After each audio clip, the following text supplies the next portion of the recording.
Good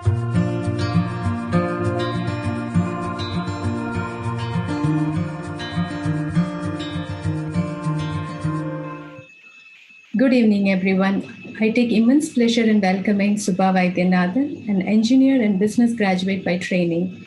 He was a senior leader in the corporate and fintech world. He left his corporate leadership role of 3 decades to focus on his mission, which he believes is important for the future of humanity, particularly in the digital age. He has developed a suite of programs helping individuals, leaders, and teams to train people to perform under stress. Over to you, Subba. Thank you so much, Sudha. And a warm welcome to all of you.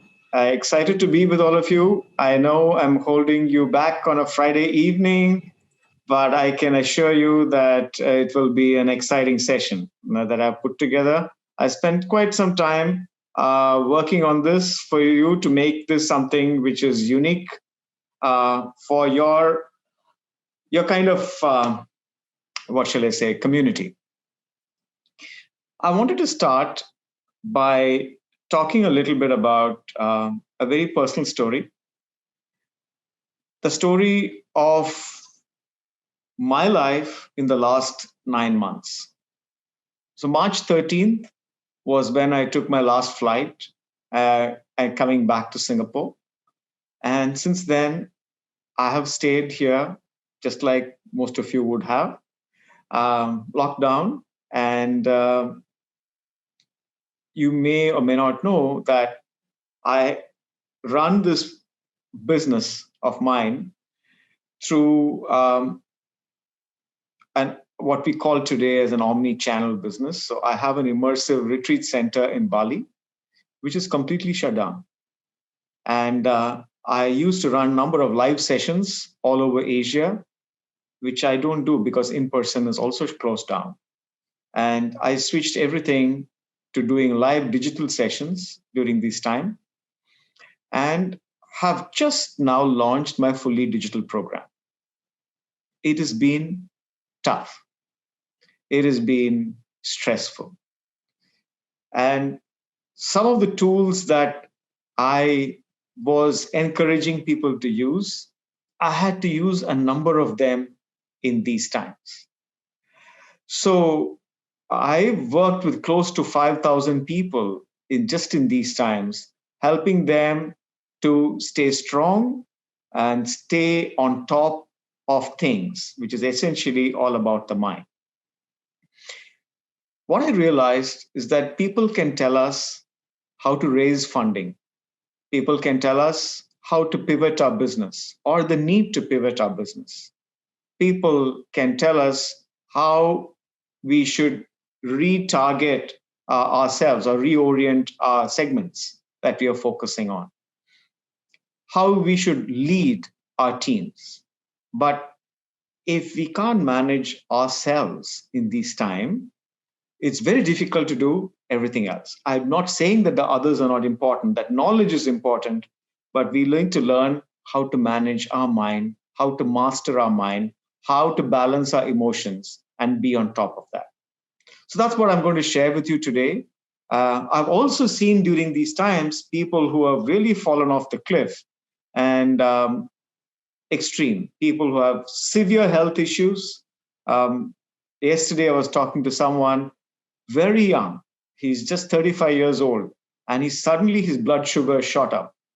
I have worked with people whose blood pressure has been completely out of range. So these are all the physical manifestations of a mind which is severely under stress or under severe stress. So what's Stress Hack all about? The graph which I show here is something that I would encourage all of you to focus on. So if you take a look at this graph, let me kind of try to highlight this and show you how this looks.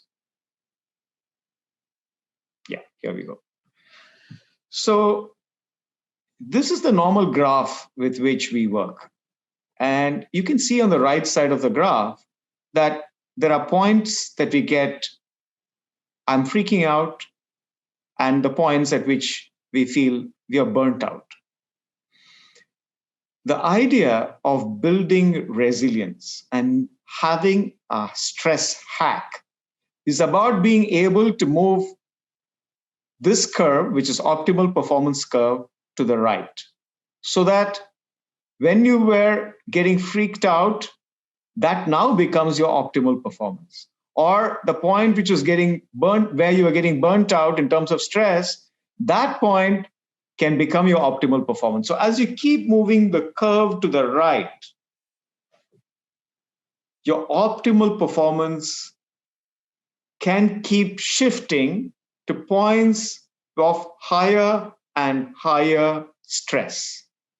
So the idea here is about being able to do that. That's what I'm going to cover in the 4 sessions that I'm going to be with you.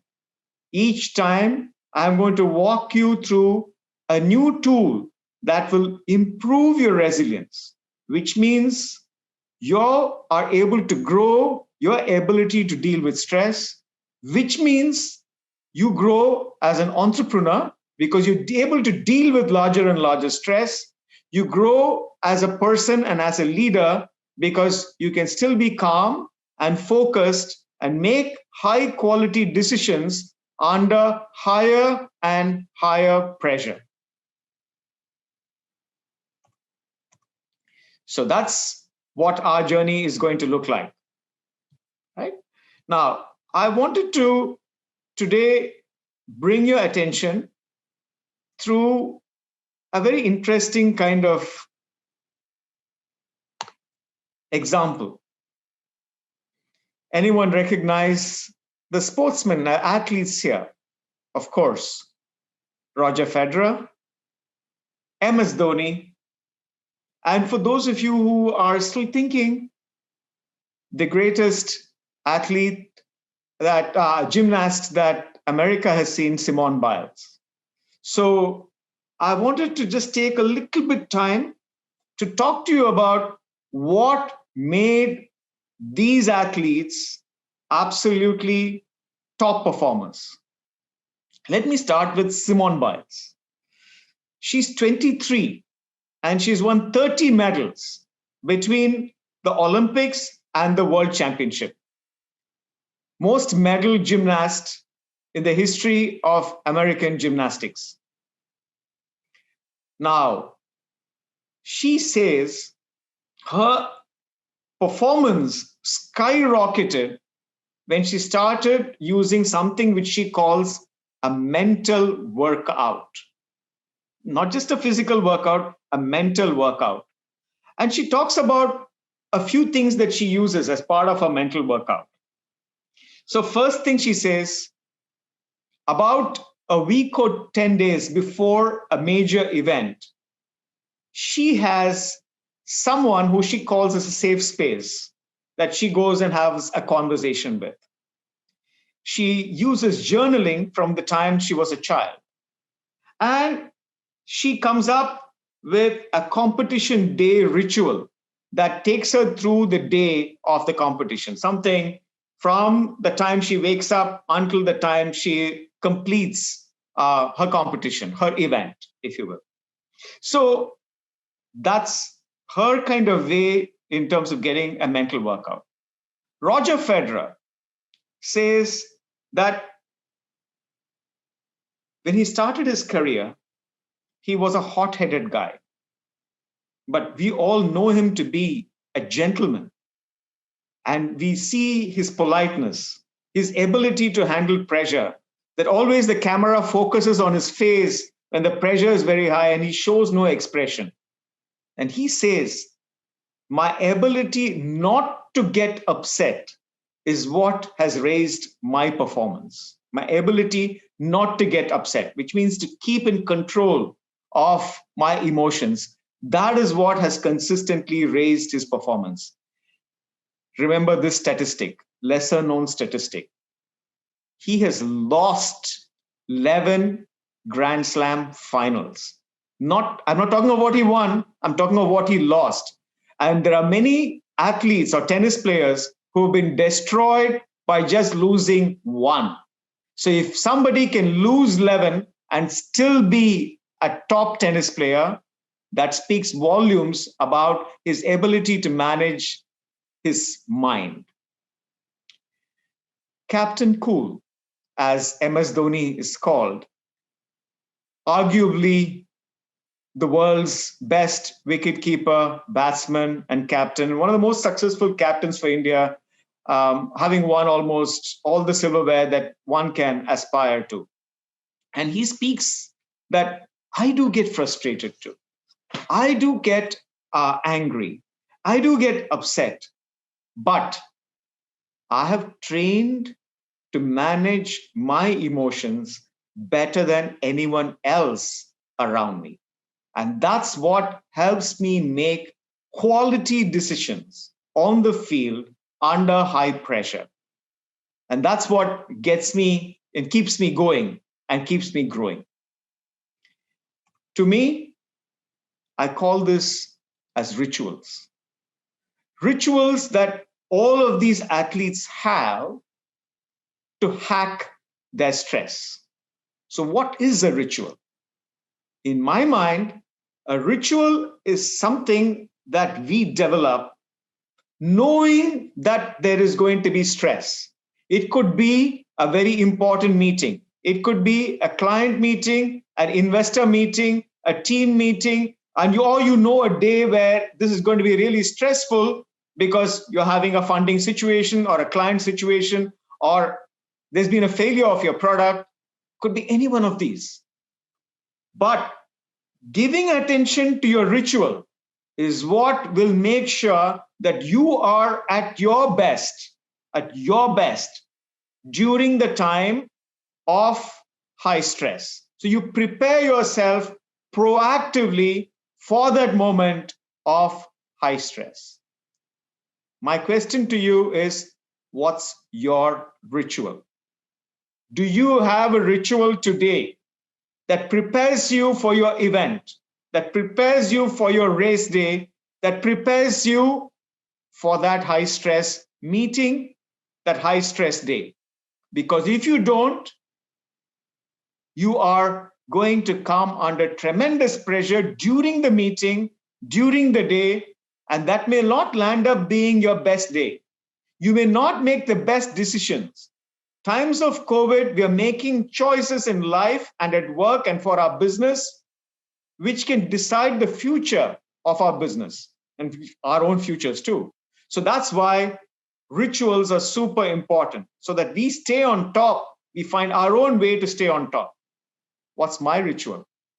My ritual, first thing in the morning, I have a glass of warm water. That is an absolute way in which I tell myself that I'm going to be in control. I have a 5-minute workout, just a 5-minute workout, which energizes me. I call it my morning cappuccino. It's my 5-minute workout. And then I have a 5-minute period of, I call it calm and chaos. It's a short meditation that I do.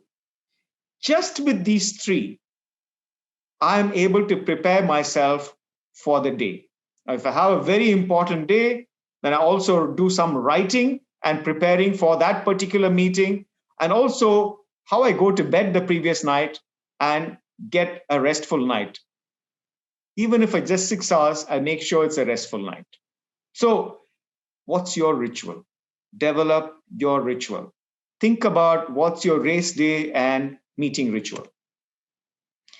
Your mind is not just your mind. Your mind consists of various layers, and I wanted to talk about that today. It starts with the big doll on the outside, which I call your externals, your relationship with people around at work or at home. Then it's your body. Then it's your breath. Then it's your mind. And then it's your heart, or you can call that emotions. Your mind exists in all of these. I'm giving you this framework because the higher the stress, the bigger the doll that you need to work with. Just understand this concept. We are talking of stress hack here. So the larger the stress, the higher the stress, the bigger the doll that you need to work with. And I'm going to show you a slide next, which you'll get the point. But I want you to understand that the mind exists in the body. The mind exists in our interactions in the external world. The mind exists in our breath. So at various levels, the mind exists, and our stress exists at all of these levels. When we are stressed, we interact with people differently. Our body feels the stress. We sweat. We breathe fast. So all of these ways in which the mind is manifested in all of this. So when you are stressed, super stressed, you've got to work the bigger dolls. When you're lightly stressed, you can work the inner dolls. If you're trying to work the inner dolls when you're super stressed, which means if you're trying to solve the stress only in the mind when you're stressed, you're likely not going to succeed. So what's the hack? I've just color coded this for you so that it's very simple. So let's begin. Before I get to the colors, linking back to the concept. When I am marginally stressed, I am stressed to a light extent, I can ride a bicycle on two wheels. I can balance myself. But when the stress increases, I need three wheels. I need the help of three wheels to balance myself. When the stress is even more, I need four wheels. And as the stress ratchets up, I would like to be driven by someone else. I'm incapable of driving myself. So just the concept, just get that as the stress keeps going up, the support that you need to stay on top of the stress also increases. So what do I mean by this? And linking back to the earlier one. When you're in the green zone, which means when you're doing well, when you're balanced or even a bit anxious or nervous, you can use the help of what we call mindfulness, meditation, breath work, all of that you can use. But it is important to use it because you're building resilience. You're building your capacity. You're building your mental capability. You're building your emotional balance. You're building resilience at that time. It's like I go to the gym when I'm fit. I can't go to the gym when I'm sick. But because I go to the gym when I'm fit, I'm building strength in the mind. Because I'm building strength, I'm able to deal with bigger challenges. So when you're green, build resilience, have a mental workout, like Simone Biles says. Do your rituals. But when you're a little bit more stressed, when you're unable to focus, you need to actually move your body. That's why I put it exercise. You need to move your body. You need to take a walk. You need to hit the gym. You need to swim. I'm told in Singapore, there's also a place where they've created where you can go and break things just to release stress. But you just need to engage the body. You can write, you can journal, you can paint, do something physical at this time. When you're red, you need more support. I'm in trouble, but I can work it out. Use some music. Use the power of nature. You can do some gardening. You can do some cooking, but you need the support of the outside. This is why I'm talking of tricycle, right? You need the support of the outside to help you to keep high functioning, to bring you back into balance. You need to use more support. That's when you're red. I will tell you in a bit, when do you know when you're green, orange, or red? I know that question is coming up, but just stay in the moment, stay with me, and we will work that out. When you're in a state of panic, phone a friend. you should know who is a person who you can speak to, and they are a safe space. They are a non-judgmental place where you can open up, where they will just be present for you and you can say whatever you feel and know that you're not going to be judged, where you're not going to be fearful that, oh, what are they going to think of me? What are they going to think of my business? Nothing like that. You have to feel safe. You're not going to be questioned as a leader, questioned as an entrepreneur, or questioned as a person. Okay, you need to know that, and you need to know that person, one or two or three people who you can call. Now you need to make that call when you're feeling green. When you're feeling green, you not only plan for how you're building your resilience, but you also make a plan for what you will do when you're orange, red, dark red, or purple. When you're purple, and just calling a friend isn't helping, you should consider one of two things. I would say go and do community service. This has been a very personal experience of mine when during the global financial crisis, like Sudha mentioned, I was a banker. My source of strength, because I was personally destroyed and professionally under tremendous pressure, was being able to buy breakfast and serve it to people who clean the streets of Jakarta. Every morning, I would get out on the streets and work with them. That's what I do. When I'm dark red, whether it's today, during this crisis, or before, I have two people that I know I can call and be able to speak openly on what challenges I'm facing and how I'm feeling, more importantly. And trust me, they're not my family. They are people who they're just close friends. They're just a safe space. I take a walk in nature whenever I feel red. That's what works me out. And second, I go for a swim because it's so mindful that the tiles, the scenery is the same right throughout the swim. It's just very calming for me. My exercise, my go-to exercise is my morning cappuccino. I mentioned that to you in my ritual. That's what I use when I'm amber. And I have a daily practice of breath work and meditation, which keeps me focused and calm every day. This is my stress hack for each of these colors. What is yours? It is important for you to develop your stress hack plan for each of these zones. Somebody prefers to garden. Others prefer to make music, which means play the piano or some other form of music, maybe sing, or listen to music.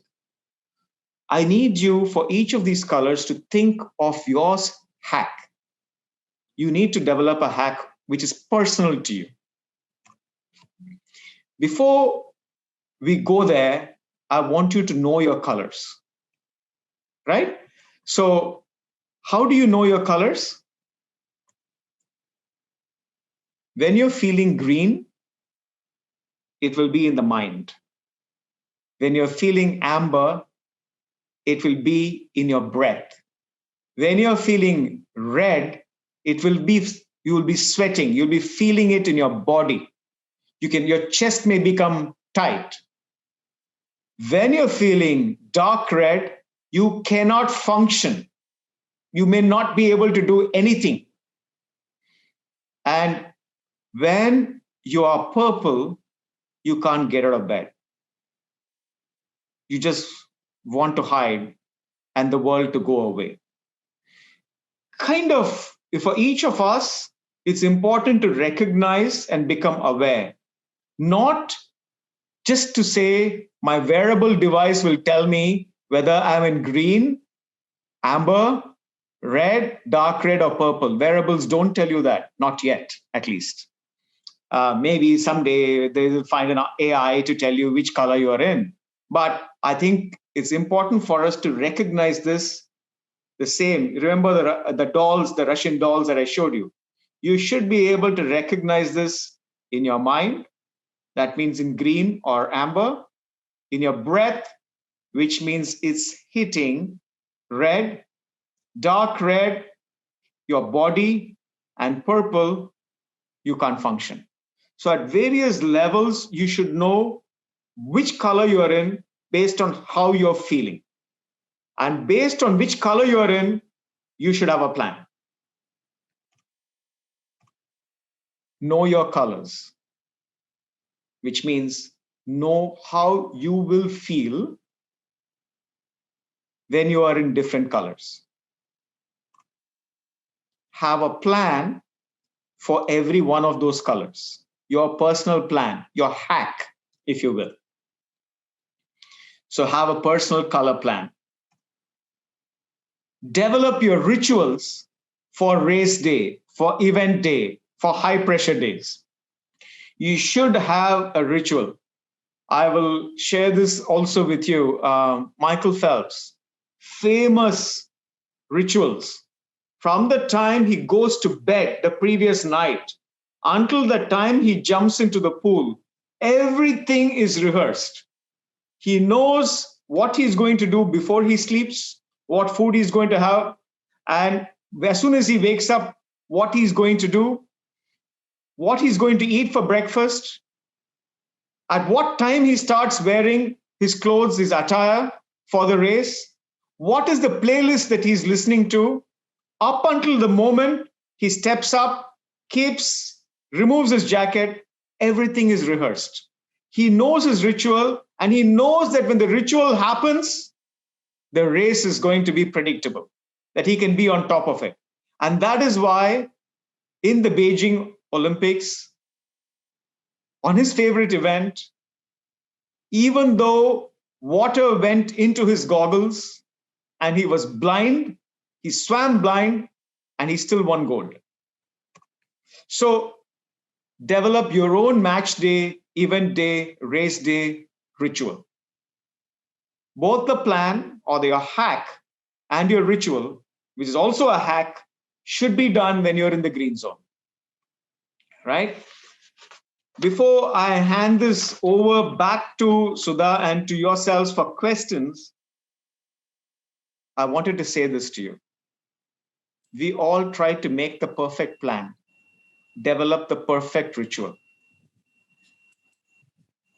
Start with a plan, start with a hack, start with a ritual. It does not need to be the perfect one. Having one is more important than having the perfect one. Thank you.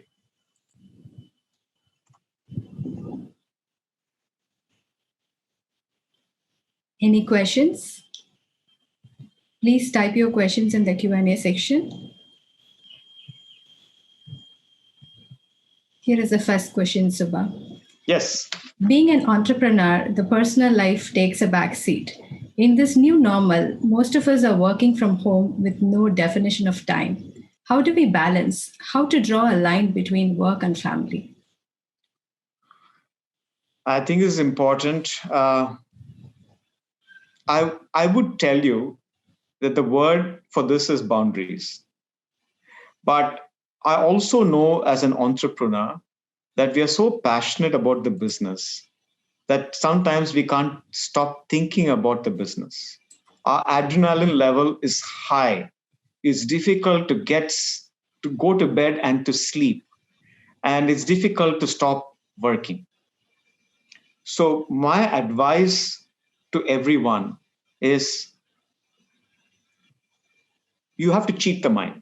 So that's why I call today's session as a hack, right? So you have to hack it. How do you hack it? 2-3 things you can do. First, start the day and end the day with something very personal, even if it's for 3 minutes or 5 minutes. Like I said, a glass of water or the last thing I do is just 5 minutes with myself before I go to bed. No phone, nothing, just with myself. So it gives me a sense of being in control when I start the day and a sense of control before I go to bed.